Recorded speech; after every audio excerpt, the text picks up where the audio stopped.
Bismillahirrahmanirrahim. Assalamualaikum warahmatullahi wabarakatuh. Alhamdulillahirrabbilalamin. Pada kesempatan kali ini kita bisa bertemu kembali di pembelajaran virtual setelah 5 hari kemarin libur Idul Adha ya anak-anak semua. Bagaimana kabar kalian? Mudah-mudahan sehat dan sudah fresh kembali untuk belajar. Oke, pada kesempatan kali ini kita akan belajar pembelajaran kelima. Sekarang kita lihat di sini. Di sini ada gambar anak sedang bersepeda. Nah, kira-kira apa perbedaan dari dua gambar ini? Yang pertama, ini si Udin masih kecil ya, dia sedang belajar bersepeda, masih menggunakan sepeda dengan roda 3. Kemudian lama-kelamaan Udin sudah bisa, sudah lancar, sudah mahir bersepeda. Nah, dengan bersepeda itu membuat kaki Udin menjadi lebih kuat dan badannya lebih tinggi. Siapa di sini yang suka bersepeda? Rata-rata kalau anak putra biasanya suka semua ya, tak terkecuali juga anak putri. Kemudian pada gambar di bawahnya bisa dilihat di sini, ini ada gambar Edo. Edo sedang bermain bola. Jadi Edo suka bermain bola sejak kecil.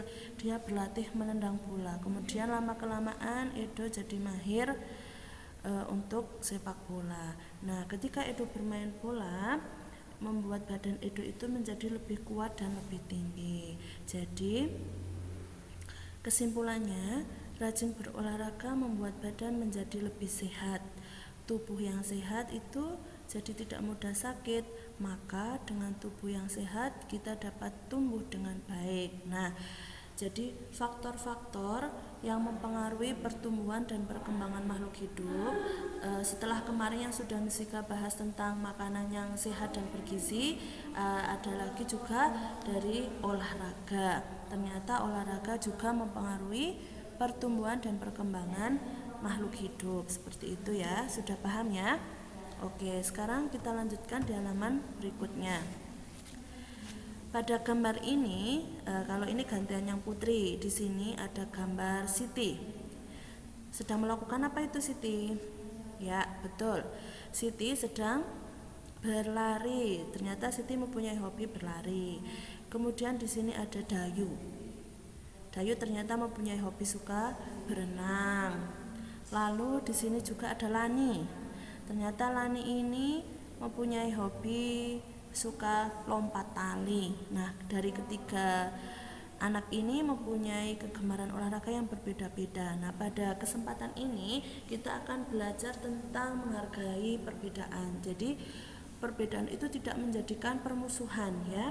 Saling menghargai perbedaan meskipun olahraga kesukaan mereka berbeda-beda. Hal tersebut dapat menciptakan kerukunan. Jadi dengan saling menghargai, saling menghormati, entah itu pendapat ataupun kesukaan orang lain, itu menjadi rukun, tidak terjadi perselisihan.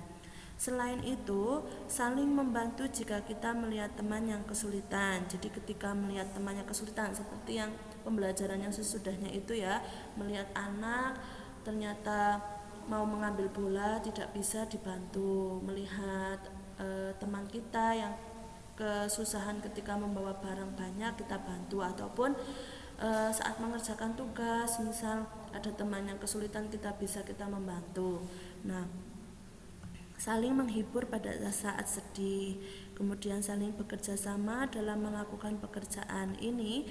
Hal ini semua termasuk pengamalan Pancasila sila kedua. Jadi sila kedua apa lambangnya? Rantai. Bunyinya bagaimana? Bunyinya Pancasila, 1. Ketuhanan yang Maha Esa, 2. Kemanusiaan yang adil dan beradab. Nah, contoh sikapnya adalah ini.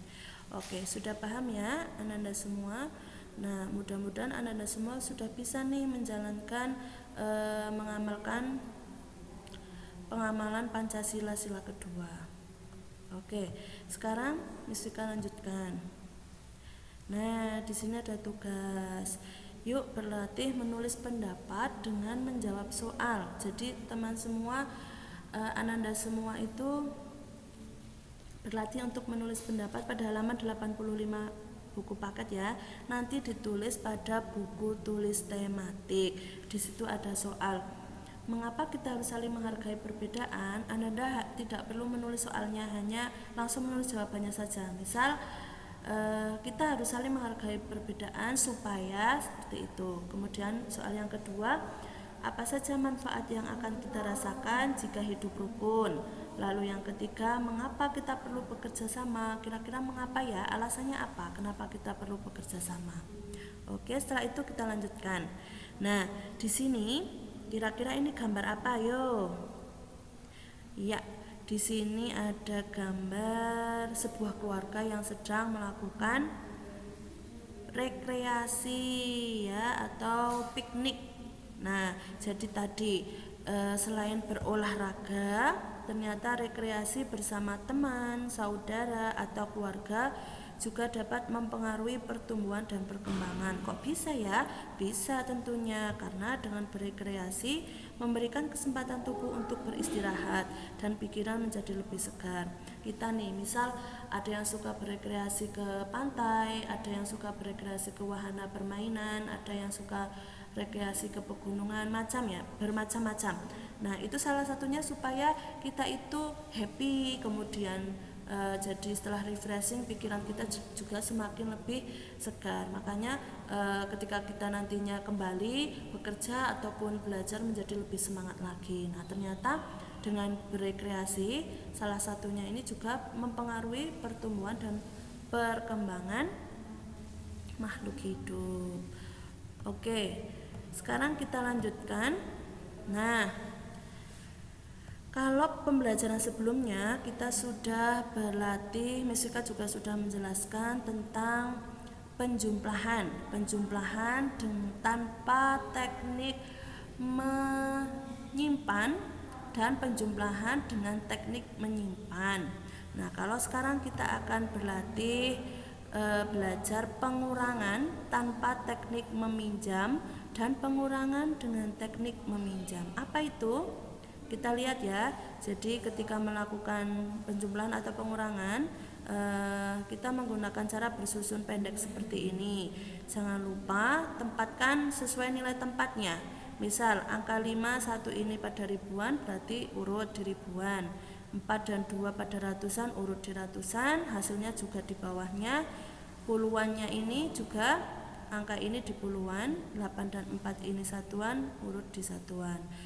Di sini contohnya bilangan 5478 dikurangi 1254. Kalau pengurangan tanpa teknik meminjam berarti biasanya angka atas ini yang dikurangi lebih besar daripada angka bawah atau yang dikurangi. Kita lihat ya, sama seperti penjumlahan.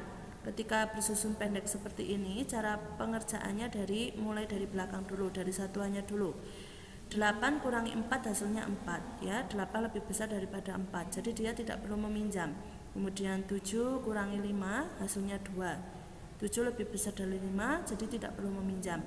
Kemudian 4 kurangi 2 hasilnya 2, sama, karena angka yang atas lebih besar daripada bawah, tidak perlu meminjam.